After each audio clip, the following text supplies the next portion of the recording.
Estamos hablando de informática.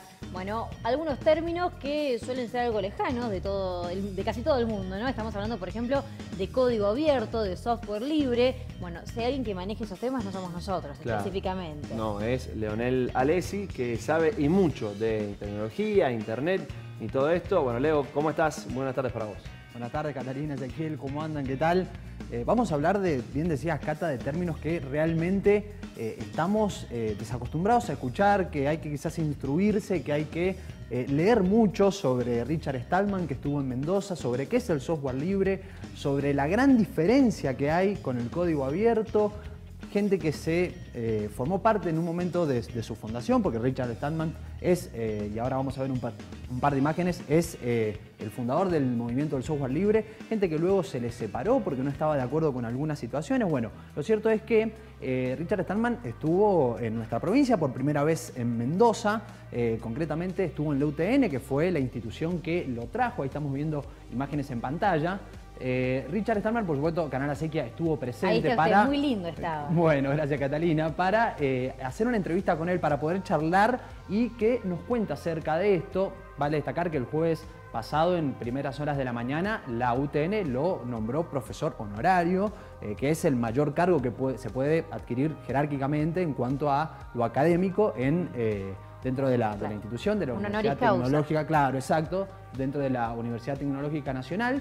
Luego atendió a los periodistas y los atendió en todo sentido, porque hay una realidad, y es que al uno no manejar quizás tan bien los términos y demás, en más de una oportunidad con los distintos colegas de Diario El Sol, Diario 1, de otros canales, se dieron situaciones en las cuales uno quería preguntarle algo, había que repreguntar porque hay términos que no se pueden utilizar y demás. La verdad que un personaje excéntrico que Richard Stallman persigue desde hace ya más de 3 décadas. Qué es el software libre y demás, que eso ya lo vamos a ver en una parte del informe en un ratito. Lo cierto es que fue una entrevista más que interesante, nos atendió exclusivamente, fue el primer canal al cual permitió hacerle la entrevista, y sobre la tarde, concretamente el jueves a la tarde, ya estuvo en el Auditorio Ángel Bustelo para charlar y para dar su conferencia y explicar sus valores que tienen que ver con la ética y demás. Antes que nada, vamos a ver concretamente y vamos a preguntarnos seguramente quién es Richard Stallman. Bueno, tenemos una placa para empezar a analizar concretamente quién es este estadounidense que con el correr de los años, por supuesto, fue ganando en popularidad y que además ha llevado a cabo un montón de situaciones que tienen que ver con el software libre. Hay que decir que nació en Manhattan, fue en el año 1953, que es por supuesto un programador estadounidense y que fue quien fundó el movimiento del software libre. Luego, en el año 1983, comenzó ya con todo el proyecto de GNU, que luego se va a incorporar junto al núcleo Linux para dar lo que popularmente conocemos como Linux, que es mal llamado término también de Linux, porque es entre las tantas cosas que él digamos que promueve, es que no se determine Linux al sistema operativo que quizás todos conocemos, porque lo estamos mencionando mal en ese caso, sino que hay que hablar de GNU con Linux o GNU con Linux más concretamente, debido a que GNU con Linux es el sistema operativo completo y que Linux es concretamente el núcleo nada más.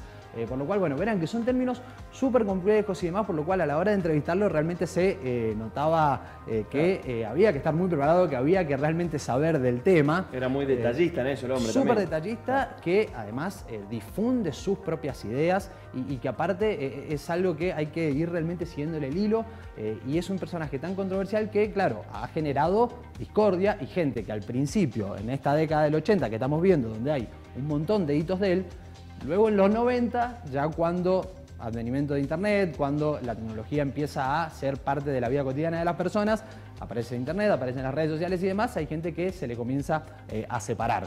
Decíamos que en el 83 comenzó con el proyecto GNU, que luego veremos que en el 92 se incorporó a Linux. En el 85 creó la Free Software Foundation, que es la entidad que busca respaldar los derechos de los usuarios que usan el software libre. Y hay que separar bien lo que es software libre de código abierto. Son cosas completamente distintas. No conozco ninguna de las dos. Claro, son cosas completamente distintas. Ni siquiera me confundo. Porque claro, no las conozco. Desde el vamos y para que la gente entienda y no entrar en tantos detalles, software libre y código abierto promueven lo mismo. Uno al utilizar un programa tiene que tener la libertad de poder modificarlo, de poder adaptarlo a como uno quiera, ¿sí? Cuando decimos programa, hacemos referencia, por ejemplo, al Chrome. Exacto. O a Mozilla Firefox, que es un programa de software libre, en un ratito lo vamos a ver O a Internet también. Explorer, algo tan básico como eso, que eso ya nos viene listo. Ni más ni menos. La gran diferencia entre el software libre y concretamente con el código abierto es que el software libre promueve una visión del mundo completamente distinta. El software libre es una cuestión ética y moral, o sea, uno genera un programa, por ejemplo, Catarina, Ezequiel, alguno de los dos desarrolla un programa y tiene que tener completamente todas las libertades para que uno lo pueda modificar, lo pueda replicar, pueda realizar mejoras, pueda llevar a cabo cualquier cosa que quiera. La diferencia con el código abierto es que también abren el código fuente, pero con fines netamente quizás económicos y de mejora del programa, no lo hacen por una cuestión ética. ¿Sí? Lo hacen porque hay que hacerlo para que el programa mejore. Ahí es donde decía, en los 80 mucha gente lo sigue, a Richard Stallman, y luego en la década del 90 mucha gente se empieza a separar de él. Bien, uno es más comunista que el otro, digamos. Ni más ni menos, Bien. exacto. Pero, bueno, les decía que habíamos podido entrevistar a Richard Stallman, que ahora, en sus propias palabras, en una entrevista exclusiva a la cual accedió Canal Acequia, nos va a contar, en esta primera parte de la entrevista, qué es concretamente el software libre. El software libre es el software que respeta la libertad y la comunidad de los usuarios. Con cada programa hay dos posibilidades: o los usuarios tienen el control del programa o el programa tiene el control de los usuarios. Siempre es uno u otro. Cuando los usuarios tienen el control del programa, dicho programa respeta su libertad y su comunidad, entonces es software libre. Pero para tener este control necesitan las 4 libertades esenciales. Libertad 0 de ejecutar el programa como quieras para cualquier fin. Libertad 1 de estudiar el código fuente del programa y cambiarlo para que funcione como tú quieras. Libertad 2 de hacer copias exactas para redistribuir a los demás o regalar las copias o venderlas. Y libertad 3 de hacer copias de tus versiones modificadas para regalar o vender a los demás cuando quieras.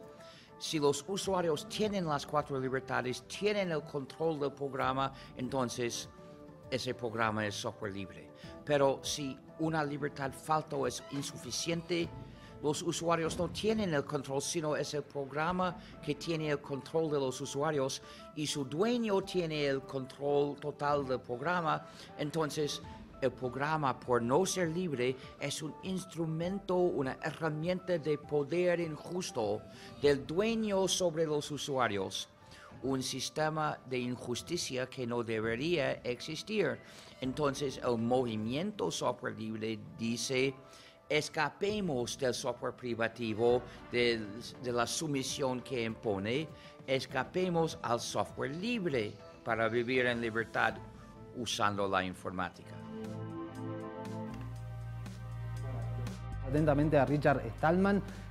Grandes diferencias, por supuesto, entre lo que es un sistema de software libre y lo que es un sistema privativo. Ahora, en la siguiente placa, vamos a ver distintos sistemas de software libre que utilizamos a diario, que incluso acá en el canal quizás les pueden llegar a llamar la atención. Lo decíamos en principio, GNU con Linux, que es un sistema operativo, el Notepad, que es un editor de texto, Mozilla Firefox, un navegador, que es un programa así de software libre, por lo cual uno lo puede asimilar si tiene conocimiento sobre programación, si tiene conocimiento sobre todo ese tipo de informática, puede desarrollarlo y administrarlo y dejarlo como uno quiera para sus propios intereses. El Ares es un programa de intercambio de archivos que más de una vez, no sé si se acuerdan, algún virus también les puede haber dejado la descarga de archivo de Ares.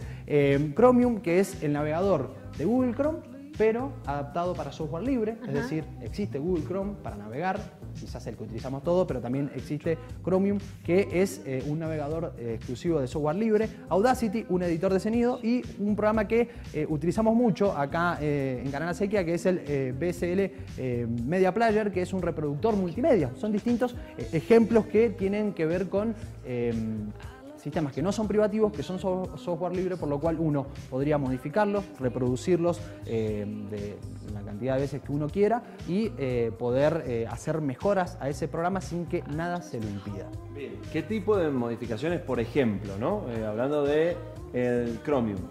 Son distintas modificaciones. ¿Qué cosas puede el usuario querer modificar? Por ejemplo, la adaptabilidad a la hora de navegar, distintos colores que se pueden ver dentro del sistema y demás. Son un montón de modificaciones que ya quizás van en el orden de desarrolladores que bien pueden explicar qué hacer o qué no hacer con este tipo de sistemas, que hay una realidad concreta respecto al software libre y a los sistemas privativos, y es que, lo decía Richard Stallman recién, hay una gran diferencia entre uno ser el dueño del producto y que el producto sea el dueño de uno en cuanto a la información.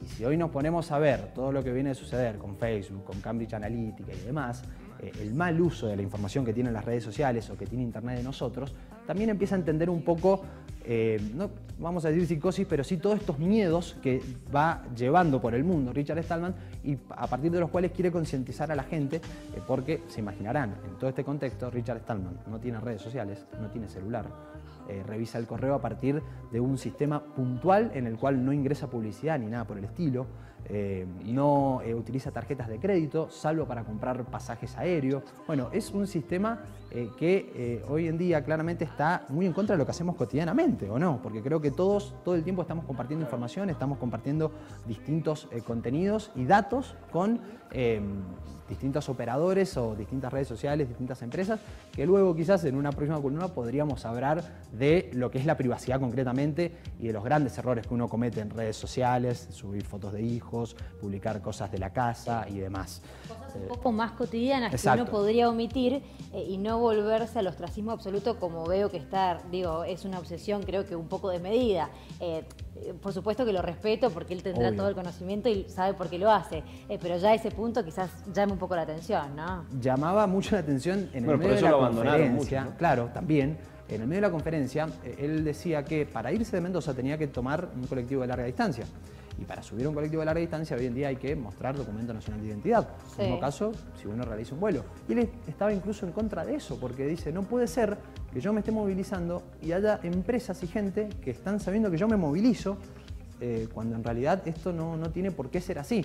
Y ahí entramos en un montón de cuestiones de saber que si uno viaja con menores, saber que si uno se está moviendo, realmente tiene que haber un registro, claro, un seguimiento por una cuestión de los seguros de las personas y demás. Por eso, genera mucha controversia quizás todos estos postulados que tiene Richard Stallman, pero está claro que los defiende hace más de 30 años, los está llevando a cabo y es, digamos, por supuesto, el fundador del software libre y una persona que es famosa en todo el mundo, eligió a Mendoza para venir a dar sus ideas y que da conferencias semana a semana en todo el planeta, en todo el globo, para poder explicar estas ideas que, está claro, van en contra del sistema capitalista y demás de hoy en día, claro, pero que él mismo considera que se van a cambiar en algún momento, pero que va a llevar un proceso prolongado y que él ni siquiera sabe si algún día, en algún momento, esto va a cambiar del todo. Se preguntaron ustedes qué pasa con, por ejemplo, Uber, qué pasa con el Bitcoin, qué pasa con las tarjetas de crédito, con el voto electrónico y demás. Bueno, le preguntamos a Richard Stallman sobre estas distintas aplicaciones, estas distintas dinámicas, qué pasa con Windows y otros sistemas operativos, que nos los contó muy amablemente en el siguiente video.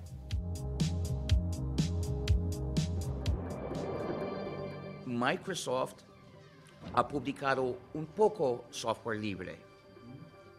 El problema de esos programas es que muchos solo funcionan sobre Windows, que no es software libre. Entonces, para su libertad, tiene que no usar Windows, entonces esos programas no sirven para nada. Pero algunos sí funcionan sobre sistemas libres. Es decir, que no digo que por definición cualquier cosa que Microsoft haga sea malévolo, pero no hace mucho que sea ético.